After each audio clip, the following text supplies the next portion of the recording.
Bonjour mes chéris, aujourd'hui nous allons lire l'histoire de Caroline au pôle Nord.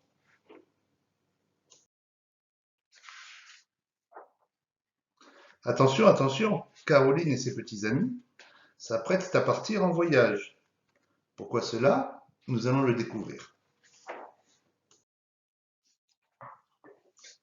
Chaque mercredi après-midi, Caroline et ses amis vont au zoo. Ils connaissent tout le monde. Le gardien Séraphin, le crocodile Odile, le perroquet qui parle comme un perroquet, les singes coquins, les chameaux rigolos et bien d'autres animaux. Ils viennent de passer devant la fosse aux ours quand ils entendent de drôles de bruits. Ils courent voir ce qui se passe et au premier regard découvrent un ourson, nouveau venu au zoo, triste, triste et qui pleure, qui pleure, qui pleure. Oh, pauvre petit, dit Caroline, comment t'appelles-tu? Pourquoi pleures-tu? Je m'appelle Pouchka, dit l'ourson, et il raconte sa triste histoire. Sa maman était partie à la chasse quand un explorateur l'a trouvé dans la neige. Il m'a dit que j'allais attraper un rhume. Il m'a emporté sur son bateau. Ben, tu es un ours, dit Boum, tu aurais dû te défendre. Mais je peux pas, dit Pouchka, je suis trop petit. Et puis le monsieur m'avait promis que je serais plus heureux dans son pays que sur ma banquise au pôle Nord. Mais c'est pas vrai. Le gardien m'a mis au soleil, sur ce rocher, et depuis, tout le monde vient pour me regarder pleurer. Ce n'est pas une vie pour cet ourson. Caroline dit qu'il faut agir. Il faut agir vite. Elle rassure Pouchka. Pipo prend un lasso. Hop, il sort Pouchka de la fosse. Et on le déguise. On lui met une casquette sur la tête, des lunettes de soleil sur le nez, et le voilà qui sort du zoo, incognito, avec les autres amis de Caroline. Le gardien n'a même pas remarqué que Pouchka s'évadait du zoo. Dès le lendemain matin, l'expédition Caroline embarque sur le Oui ou Non, un cargo qui fera route vers le pôle Nord. Chacun est sûr que Pouchka retrouvera bientôt sa maman. De jour en jour, la température baisse. Bon, il fait de plus en plus froid. On se réchauffe comme on peut. Bientôt, terre, terre, hurle Pitou après 2 semaines de navigation. Où vois-tu la terre demande Caroline. Moi, je ne vois que des plaques et des rochers de glace. Mais si, c'est bien la terre qui est en vue. Très froid et tout blanc. C'est ça le pays de Pouchka.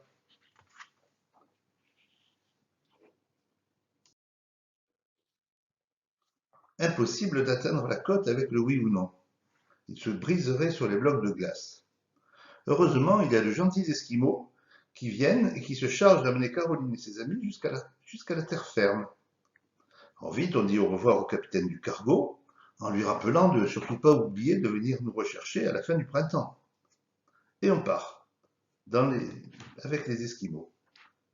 Bobby et Youpi ne sont pas très rassurés, mais Kid, lui, est ravi. Oh, comme elles sont jolies, ces pirogues, dit-il. Mais non, Nigo, ils se croient en Afrique. Ces canaux ne sont pas des pirogues. Ce sont des kayaks en peau de phoque.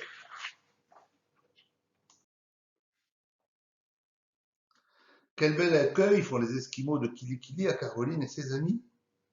Ils leur offrent des beefsteaks de baleine. Gelé, plutôt dur à manger. Ils les invitent aussi à jouer. Boum et Kid s'amusent au bilboquet. Mais aïe aïe aïe, ça fait mal quand l'os vous retombe sur la tête. Pipo s'entraîne à lancer le harpon, tandis que Noiro refuse de monter sur le dos d'un chien de traîneau.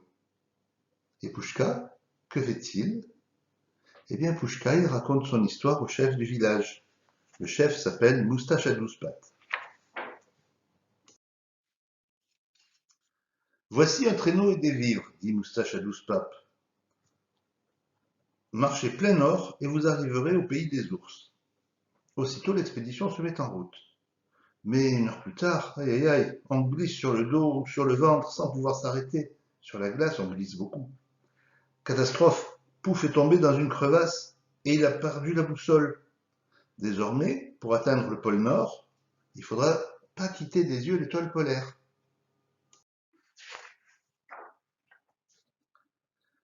10e jour de la marche, écrit Caroline dans le journal de bord de l'expédition. Plus on va vers le nord, plus il fait froid. Le thermomètre exagère, 40 degrés en dessous de zéro, c'est très très froid. J'ai les doigts aussi raides que le crayon. La nuit dernière, les griffes de Kid ont gelé. On ne sait plus que faire pour se réchauffer. Un seul parmi nous est aux anges, c'est Pouchka. Quel temps merveilleux, répète-t-il à longueur de journée. Ah, j'adore ce temps. Il est d'autant plus content que nous avons découvert des empreintes d'ours. C'est sûrement les empreintes de ma maman, dit-il, en sautant de joie. Aujourd'hui, nous avons enfin réussi à construire un igloo parfait. Le premier s'était effondré sur nos têtes pendant notre sommeil. Le second était bien rond, bien solide, mais impossible d'y entrer, nous avions oublié de faire la porte. Celui-ci est un vrai petit chef-d'œuvre, dans lequel nous irons bientôt dormir. À la queue leu, nous y entrerons en baissant la tête.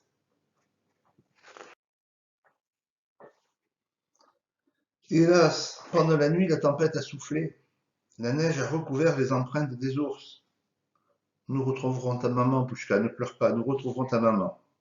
Mais pour l'instant, il y a plus grave, nous n'avons plus rien à manger. Nos provisions sont épuisées. Alors, si nous voulons manger, nous devons pêcher. Pour pêcher, sur la banquise, il faut faire des trous dans la glace pour pouvoir passer le fil de la canne à pêche. Plus facile à dire qu'à faire, hein, parce que les poissons sont méfiants. Soudain, sans prévenir, la glace craque, se fend, se morcelle en 1000 morceaux. Youpi tombe à l'eau, Noiro et Bobby s'en vont à la dérive, chacun sur un morceau de glace. C'est horrible, il faut faire quelque chose. Caroline organise le sauvetage. Elle parvient finalement à rassembler tout son petit monde autour de l'igloo. Des chiens de moustache à 12 pattes aboient des adieux plaintifs, tandis que s'éloigne la petite île blanche, où s'achèvera son voyage. Terre, terre, crie tout à coup Youpi, nous sommes sauvés. Et il s'élance sur la montagne qui vient de surgir devant lui, suivi de Kid brandissant le drapeau de l'expédition. Mais que se passe-t-il? La montagne bouge et pousse un mugissement épouvantable. Oh là là, c'est aussitôt la débandade générale, ils ont très peur. Quelle fuite, écrit le soir même Caroline dans le journal de bord. Hein, et quels éclats de rire. Ce que nous avions pris pour une montagne était en réalité un vieux morse qui faisait une sieste bien tranquille et qui respirait un bol d'air. 8e jour de navigation. Pas un navire en vue. Nous avons tous le ventre creux. Nous avons faim. Qui des pitous rêve d'attraper une baleine, tellement ils ont faim. Pouchka appelle sa maman à perdre haleine, jour et nuit, il appelle sa maman. Caroline repose son crayon quand, tout à coup, elle pousse un grand cri. Le oui ou non vient d'apparaître à l'horizon. Vous voyez le bateau au fond du dessin à gauche. Mais au même instant, au secours, un monstre, le Nord se casser la voix, jambes par-dessus tête, les naufragés se précipitent dans l'igloo. Ils ont peur, quel est ce monstre? Terrorisés, Caroline et ses amis se sont pelotonnés les uns contre les autres tout au fond de l'igloo. Mais voici que la petite île de glace penche, comme si elle allait chavirer. Il est tout blanc, il est très méchant, sanglote Noiro. Il monte sur notre radeau pour nous manger. C'est alors qu'une bonne grosse tête blanche, aux yeux noirs et gentils, apparaît par la porte de l'igloo. Maman, c'est ma maman, crie Pouchka. D'un bond, l'ourson est hors de l'igloo. Il saute dans les bras de sa mère, et tous deux ne forment plus qu'une seule grosse boule de fourrure blanche, toute douce.